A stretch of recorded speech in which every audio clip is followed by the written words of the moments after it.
Madrid, febrero de 1941. En el despacho del obispo Eijo y Garay, sobre la mesa de caoba oscura, reposan varios folios mecanografiados. La luz invernal que entra por los ventanales del palacio episcopal proyecta sombras alargadas sobre el documento. El prelado madrileño lee con detenimiento un texto que describe una realidad pastoral sin precedente claro en el derecho canónico, una asociación de fieles que busca la santidad en medio del mundo, sin hábitos religiosos, sin vida en común, sin los signos externos que durante siglos habían identificado las formas de vida consagrada en la Iglesia Católica. El obispo conoce personalmente a José María Escrivá de Balaguer desde hace años.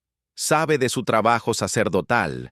Ha observado la expansión de aquella iniciativa que nació en 1928 y que durante más de una década ha operado sin estatuto canónico formal.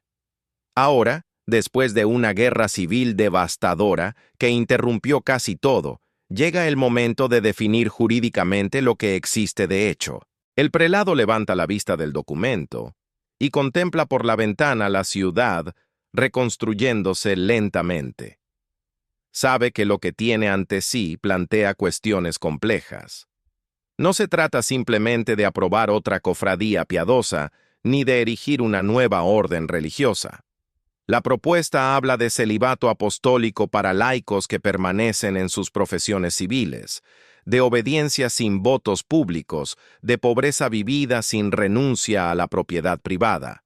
Las categorías jurídicas disponibles no parecen encajar completamente.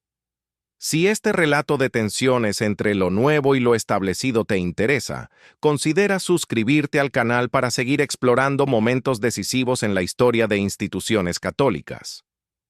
Activa las notificaciones para no perderte los próximos episodios. La pregunta que vertebra este proceso es jurídica antes que teológica. ¿Cómo puede la Iglesia reconocer y encuadrar canónicamente una realidad que no se ajusta a las figuras existentes en el Código de Derecho Canónico de 1917? El dilema no era meramente burocrático. De la solución jurídica dependían cuestiones prácticas fundamentales. ¿Bajo qué autoridad operaría esta asociación? ¿Qué grado de autonomía tendría respecto a los obispos locales? ¿Qué derechos y deberes tendrían sus miembros? ¿Qué seguridad jurídica podrían ofrecer a quienes se comprometían en ella?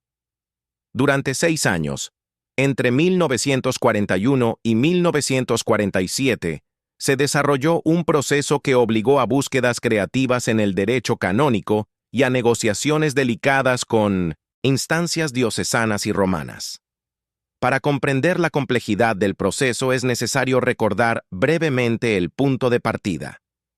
José María Escrivá de Balaguer, sacerdote ordenado en 1925, había iniciado en Madrid el 2 de octubre de 1928 lo que más tarde se llamaría Opus Dei.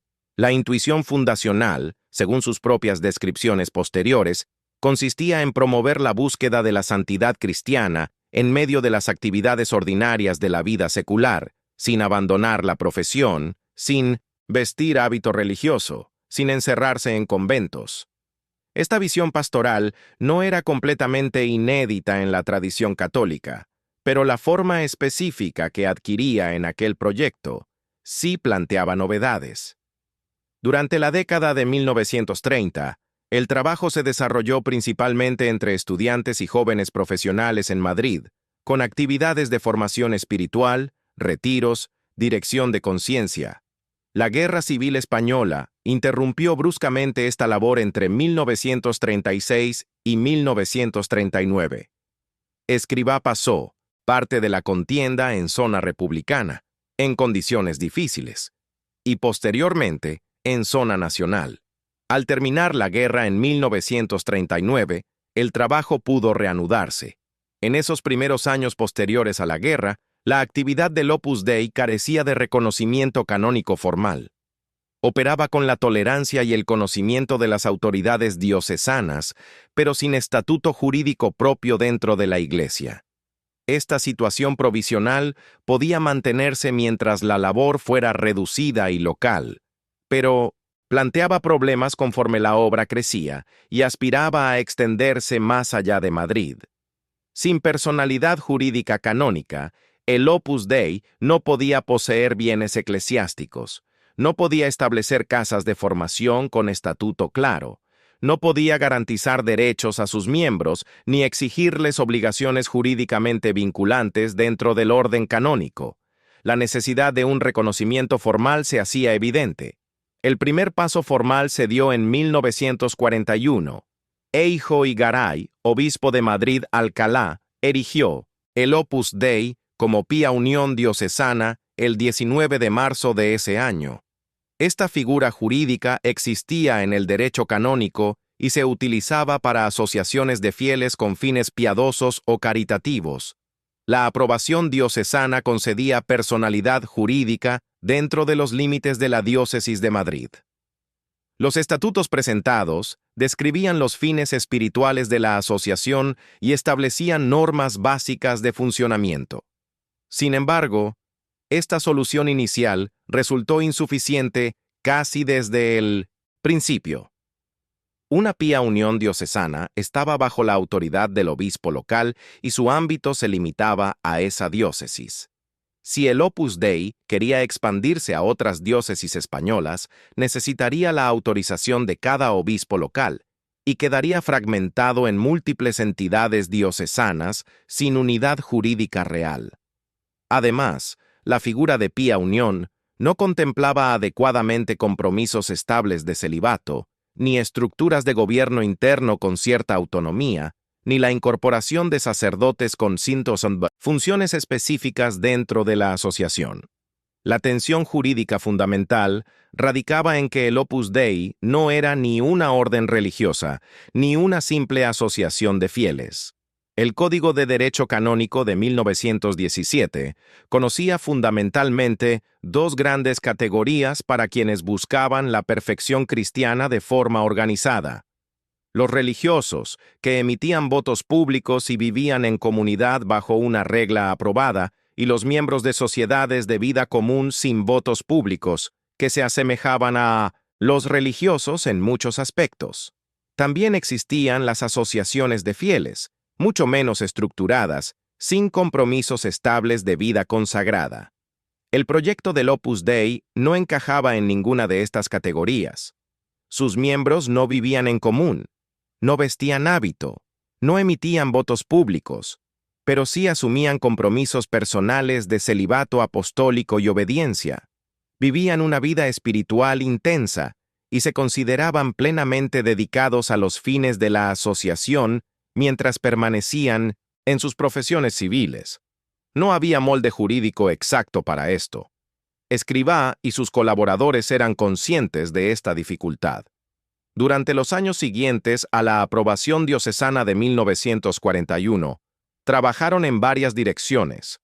Por un lado, desarrollaron internamente las estructuras de gobierno y formación, establecieron casas en otras ciudades españolas, iniciaron actividades apostólicas diversas.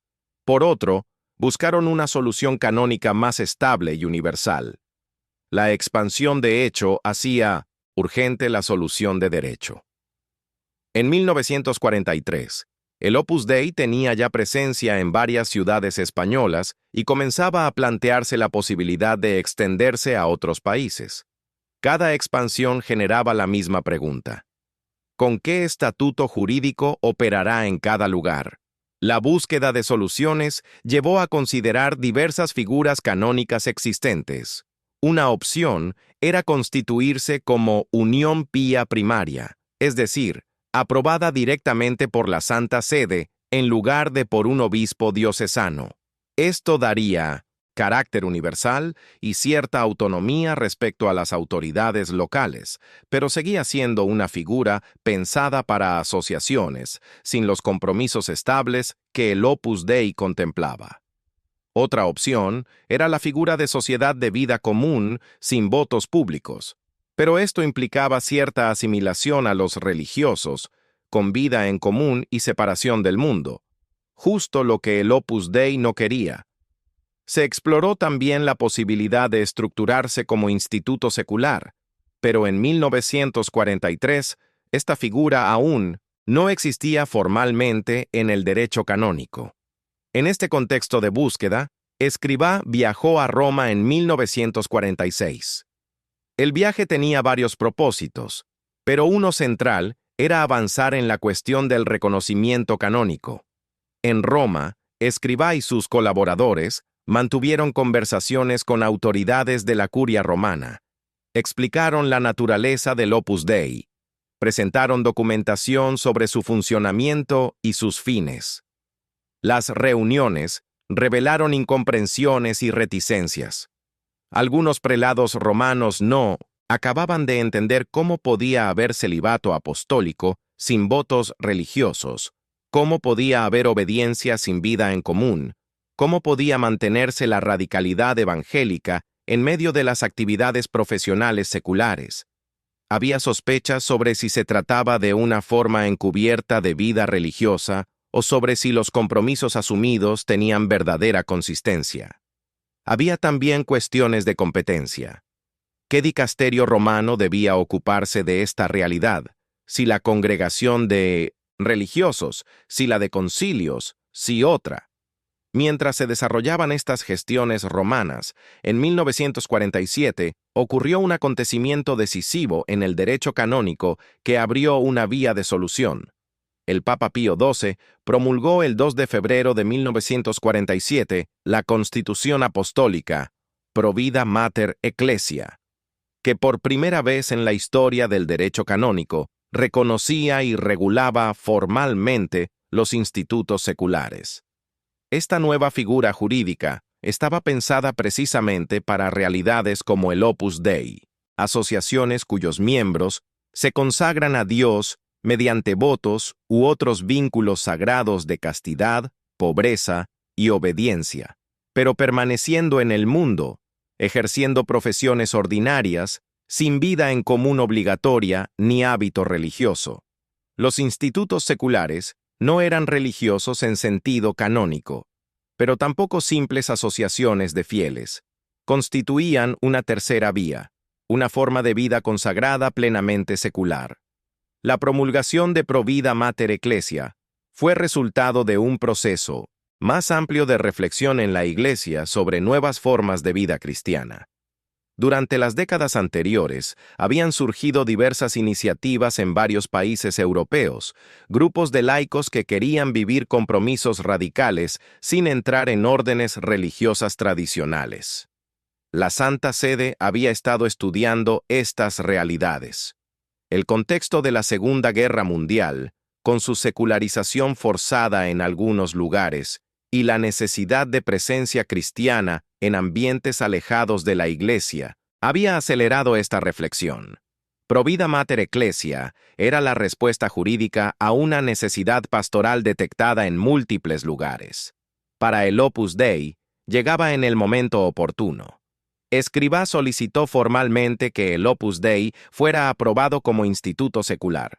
La petición se dirigió a la congregación de religiosos, que tenía competencia sobre estas nuevas realidades. Se presentaron estatutos revisados, adaptados a las normas de Provida Mater Ecclesia. Se aportó documentación sobre la historia del Opus Dei, sobre su funcionamiento real, sobre el número de miembros, sobre las actividades desarrolladas. El proceso de examen fue minucioso. Los canonistas romanos estudiaron si efectivamente el Opus Dei cumplía los requisitos para ser considerado instituto secular. Había cuestiones técnicas que resolver. ¿Cómo se articularía la incorporación de sacerdotes? ¿Cómo se garantizaría la formación de los miembros? ¿Cómo se estructurarían el gobierno interno y la dependencia de la autoridad eclesiástica? ¿Qué tipo de vínculos asumirían los miembros? Las negociaciones no fueron sencillas. Hubo idas y venidas, peticiones de aclaraciones, modificaciones de los estatutos. Un punto de tensión era el grado de autonomía que tendría el instituto respecto a los obispos diocesanos. Los institutos seculares, según Provida Mater Ecclesia, podían ser diocesanos o de derecho pontificio. Los diocesanos dependían del obispo local, los de derecho pontificio dependían directamente de la Santa Sede. El Opus Dei aspiraba al estatuto de derecho pontificio para garantizar su unidad y universalidad, pero esto requería demostrar solidez y capacidad de expansión real. Otro punto delicado era la incorporación de sacerdotes. El Opus Dei incluía sacerdotes que provenían de entre sus miembros laicos y que se ordenaban para servir espiritualmente a la institución. Esta configuración no tenía precedentes claros y planteaba interrogantes sobre la incardinación canónica de estos sacerdotes, sobre su relación con los obispos diocesanos, sobre sus funciones específicas. Finalmente, después de meses de estudio y negociación, la Congregación de Religiosos emitió el 24 de febrero de 1947 el decreto Primum Inter, por el cual se aprobaba el Opus Dei como instituto secular de derecho pontificio. Era la primera aprobación de este tipo, apenas 3 semanas después de la promulgación de Provida Mater Ecclesia. La rapidez sugiere que el proceso había avanzado considerablemente en paralelo a la preparación del documento papal, y que probablemente el caso del Opus Dei había sido uno de los considerados durante la elaboración de la nueva normativa sobre institutos seculares. El decreto reconocía la existencia legal del Opus Dei en el ordenamiento canónico como realidad distinta de las órdenes religiosas y de las asociaciones de fieles.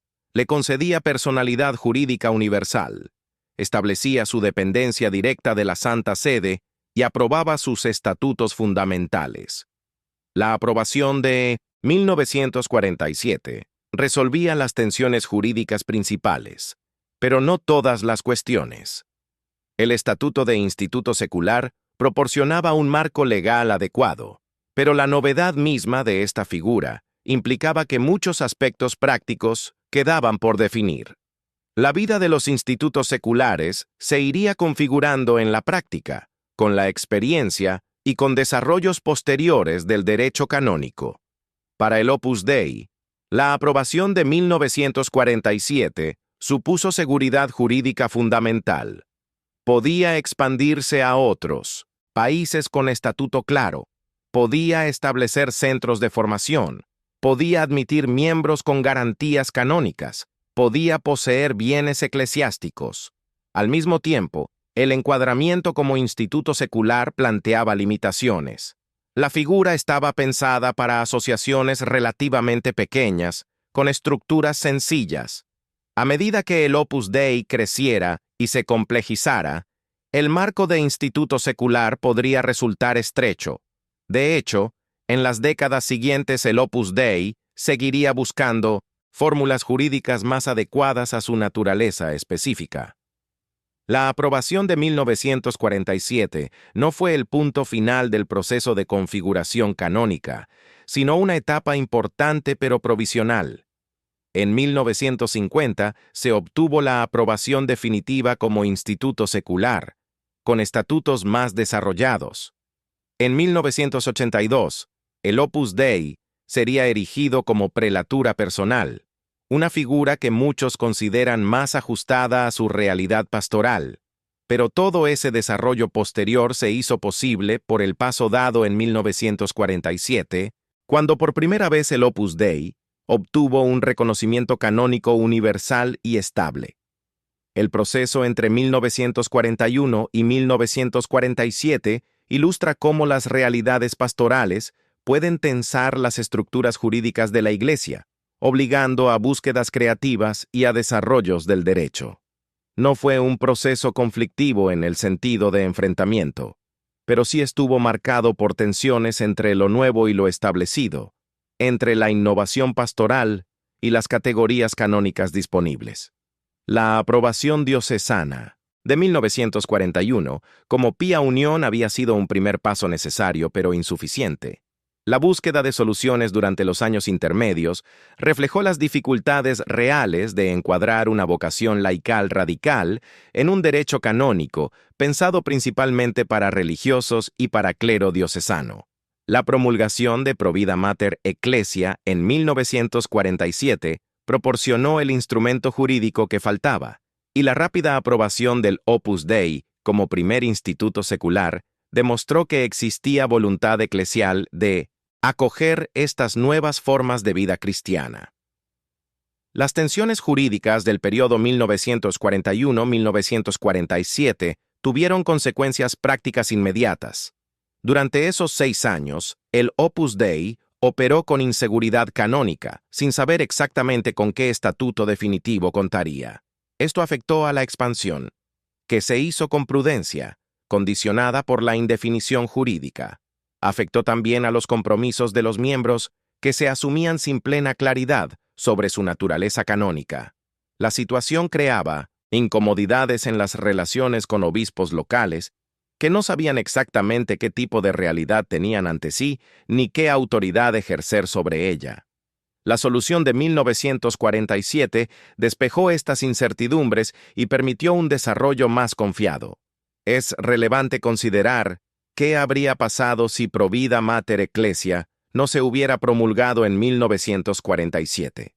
Sin la figura de instituto secular, el Opus Dei habría tenido que optar entre forzar su realidad para encajar en figuras existentes, asumiendo características que no correspondían a su naturaleza, o permanecer en una situación canónica ambigua, con los riesgos que eso conllevaba.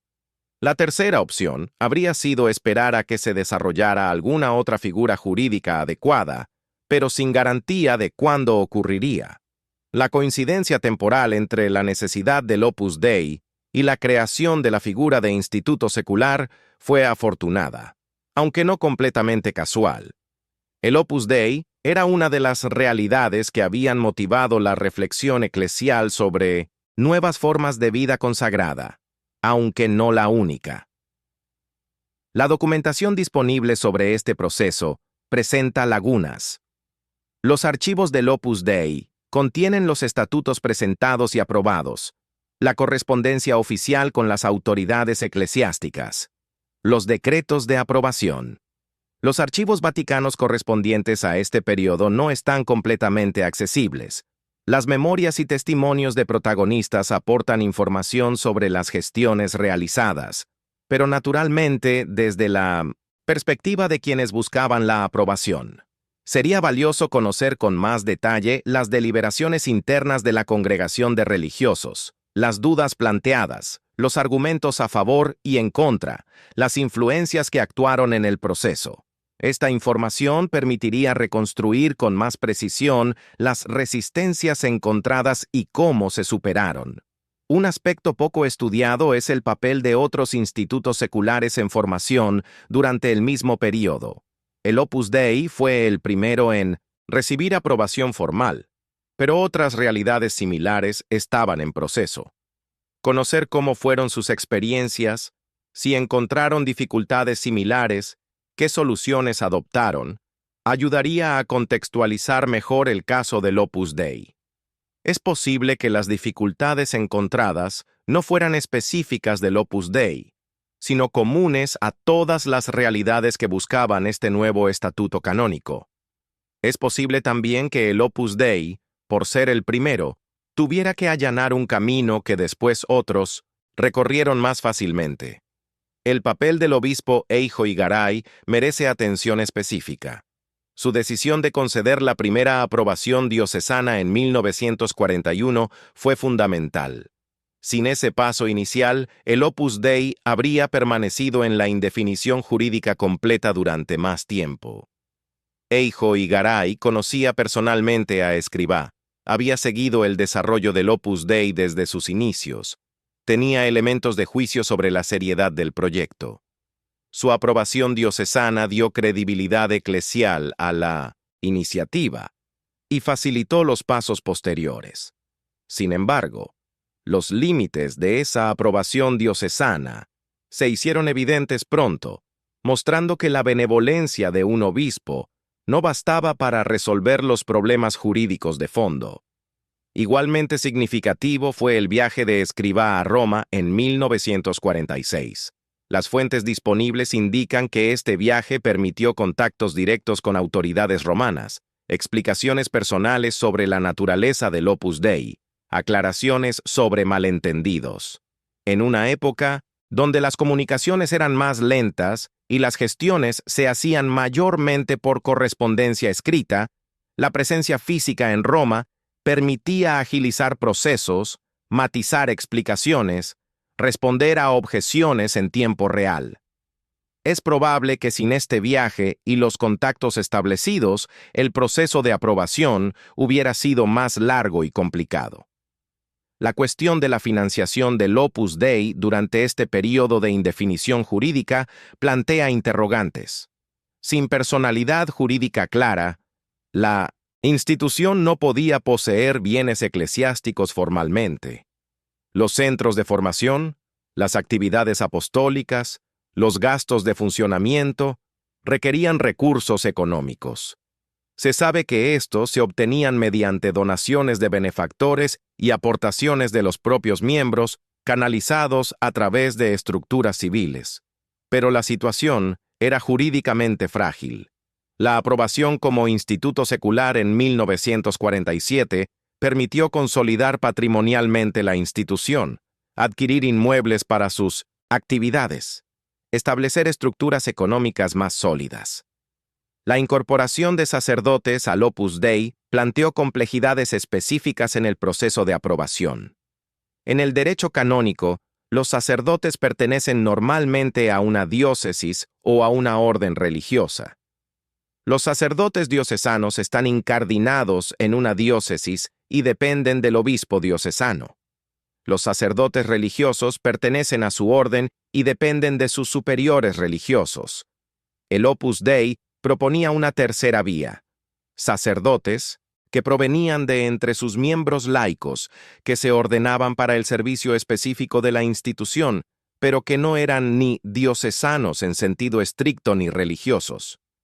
La cuestión de su incardinación canónica, de su dependencia jurisdiccional, de su relación con los obispos locales en cuyos territorios trabajaban, tuvo que resolverse cuidadosamente en los estatutos aprobados en 1947.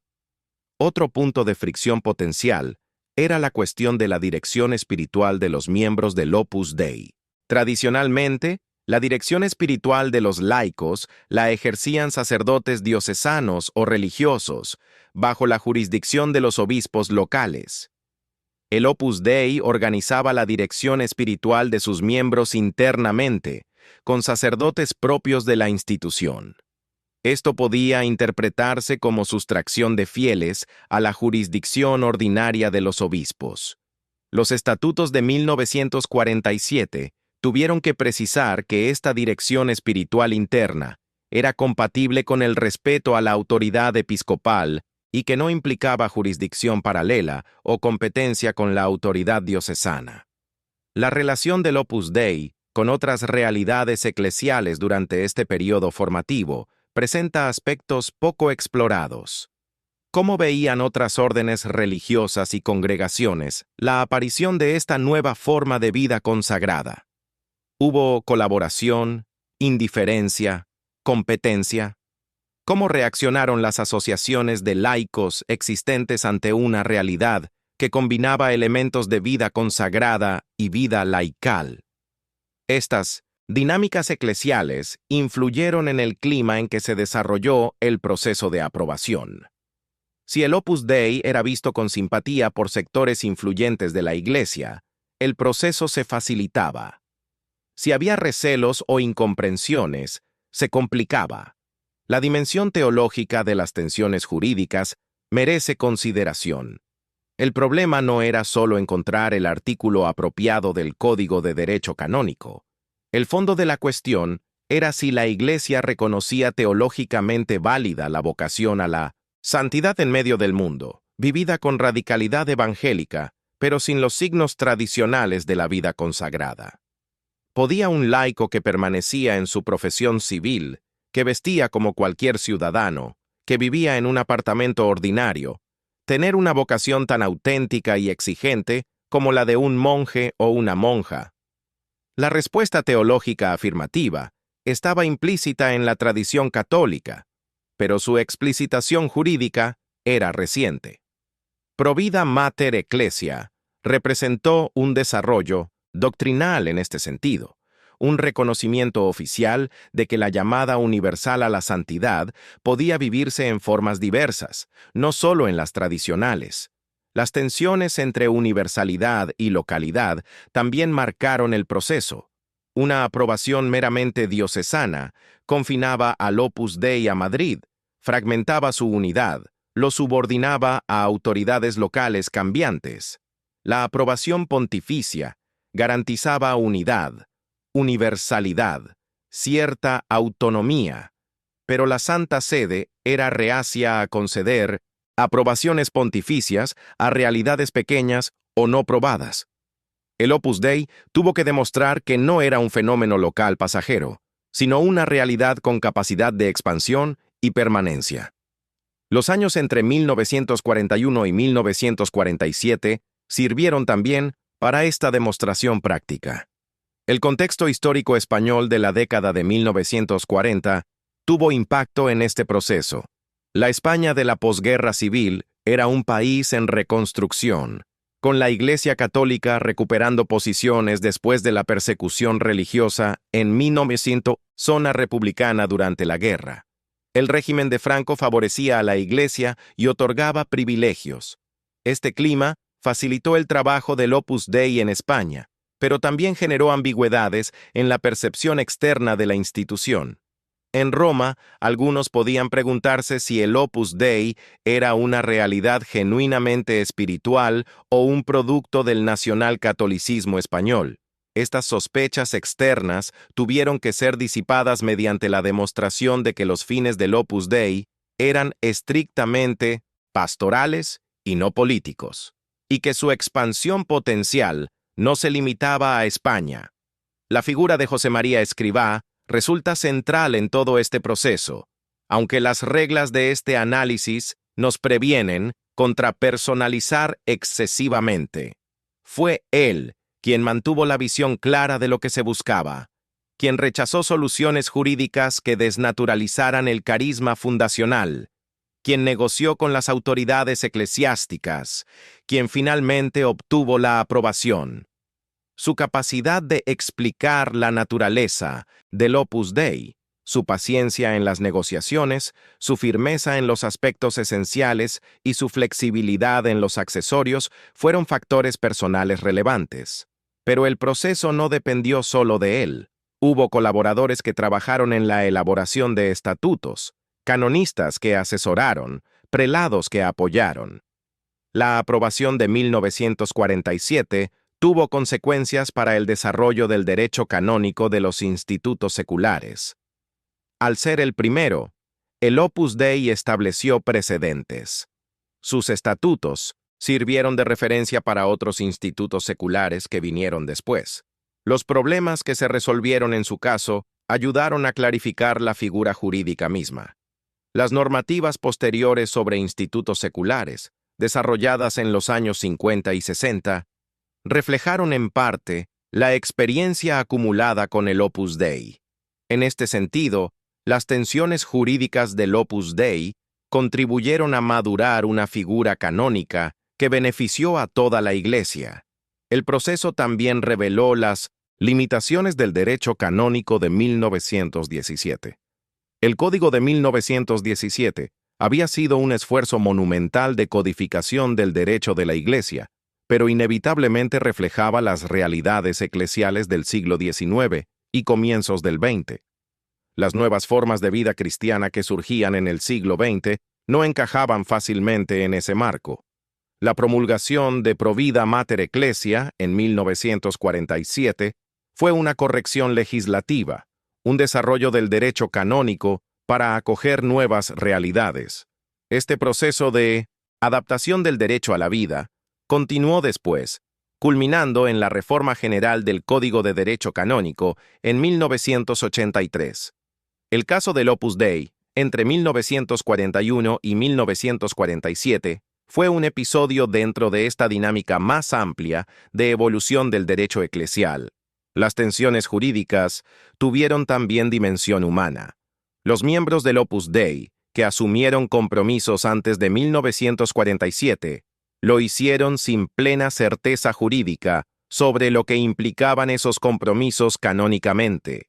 Vivían su vocación con convicción espiritual, pero sin el respaldo jurídico que da seguridad. Cuando finalmente llegó la aprobación, significó para ellos validación, reconocimiento, consolidación de lo que vivían. Para quienes se incorporaron después de 1947, la situación era diferente. Ingresaban en una institución con estatuto claro, con derechos y deberes definidos, con respaldo de la autoridad suprema de la Iglesia. La expansión internacional del Opus Dei después de 1947 confirmó que la aprobación pontificia había sido oportuna. En 1946 se había iniciado la labor en Portugal. En 1949 comenzó en Reino Unido e Irlanda. En 1950 en México y Estados Unidos. Esta expansión rápida requería el Estatuto de Derecho Pontificio. Cada país implicaba nuevos obispos, nuevas culturas eclesiales, nuevas situaciones jurídicas locales. El respaldo de Roma facilitaba la aceptación local y evitaba tener que renegociar el estatuto canónico en cada lugar. La aprobación de 1947 hizo posible la internacionalización. Al evaluar el periodo 1941-1947, es importante no interpretar las tensiones jurídicas como hostilidad de la Iglesia hacia el Opus Dei. Las dificultades eran objetivas, derivadas de la novedad de la realidad pastoral y de las limitaciones del instrumental jurídico disponible. Las autoridades eclesiásticas actuaron con prudencia, examinaron cuidadosamente, buscaron soluciones. No hubo rechazo sistemático ni incomprensión radical. Hubo proceso, deliberación, búsqueda de la fórmula adecuada. El resultado final fue positivo. Se encontró el marco jurídico, se concedió la aprobación, se abrió el camino para el desarrollo futuro. Quedan interrogantes sobre aspectos del proceso. No conocemos todas las objeciones planteadas internamente en los dicasterios romanos. No sabemos si hubo oposición significativa que fuera finalmente superada. No tenemos documentación completa de las reuniones y deliberaciones. La apertura futura de archivos vaticanos correspondientes a este periodo podrá aportar información adicional. Mientras tanto, trabajamos con la documentación disponible, que permite reconstruir las líneas principales del proceso, pero deja zonas de penumbra. El proceso de 1941 a 1947 puede considerarse un caso de estudio en eclesiología práctica. Muestra cómo la Iglesia integra novedades, cómo balancea tradición y desarrollo, cómo articula carismas nuevos dentro de estructuras establecidas. No fue proceso perfecto ni exento de fricciones, pero funcionó. Al final, la realidad pastoral nueva encontró acomodo canónico. El derecho se adaptó a la vida. La institución eclesial demostró capacidad de evolución sin ruptura. Para el Opus Dei, la aprobación de 1947 cerró un periodo de inseguridad y abrió otro de crecimiento consolidado. El Estatuto de Instituto Secular proporcionó el marco jurídico básico para las décadas siguientes. Más adelante, en 1982, la erección como prelatura personal representó un desarrollo ulterior, más ajustado a la naturaleza específica del Opus Dei. Pero sin la aprobación de 1947, ese desarrollo posterior no habría sido posible. El periodo 1941-1947 fue fundacional no solo espiritualmente, sino también jurídicamente. En síntesis, el camino hacia el reconocimiento canónico del Opus Dei entre 1941 y 1947 estuvo marcado por tensiones jurídicas reales. La aprobación diocesana de 1941 fue insuficiente.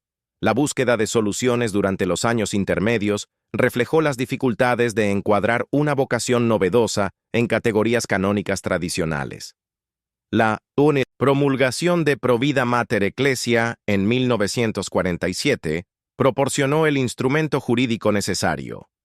La aprobación del Opus Dei como primer instituto secular resolvió las tensiones principales, aunque dejó cuestiones abiertas para el futuro.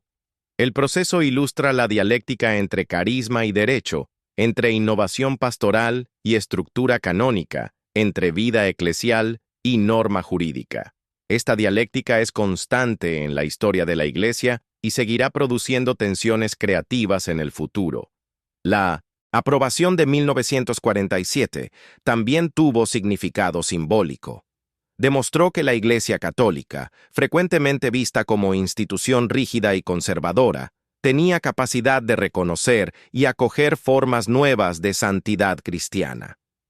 En un siglo marcado por la secularización y el alejamiento de muchos de la práctica religiosa tradicional, la aprobación de institutos seculares representó una apertura pastoral significativa. Reconocía que la llamada a la santidad no requería necesariamente abandonar el mundo, vestir hábito, encerrarse en monasterios. Podía vivirse plenamente en medio de las realidades temporales. Este reconocimiento eclesial oficial validaba espiritualmente a quienes habían intuido esta vocación y abrió caminos para muchos más. Las décadas posteriores a 1947 vieron el florecimiento de institutos seculares en todo el mundo. No todos perduraron, algunos se transformaron, otros se integraron en realidades más amplias.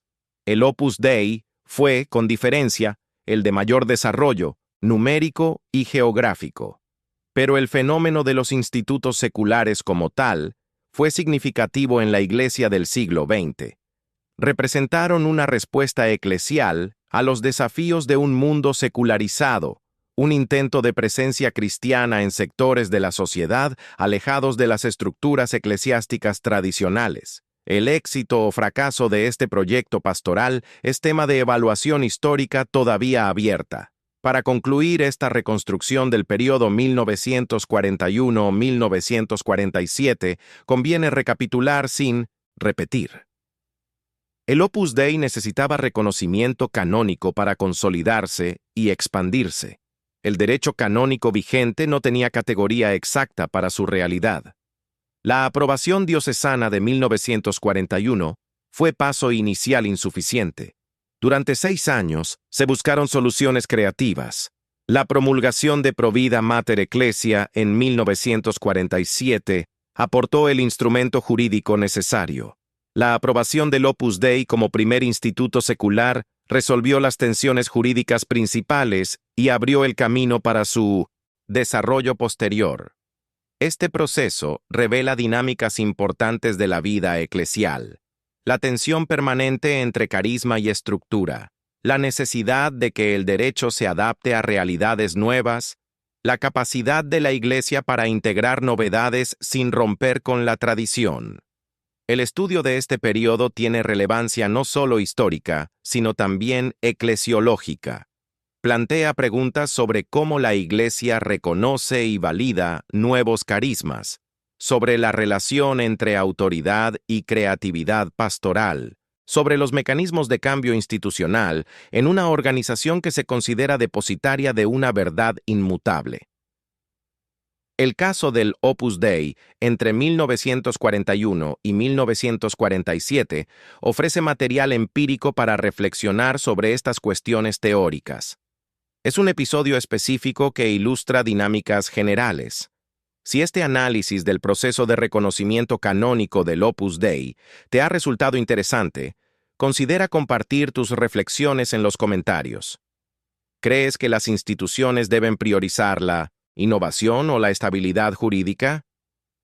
¿Cómo pueden las organizaciones centenarias integrar realidades nuevas sin perder su identidad? Tu opinión enriquece el debate.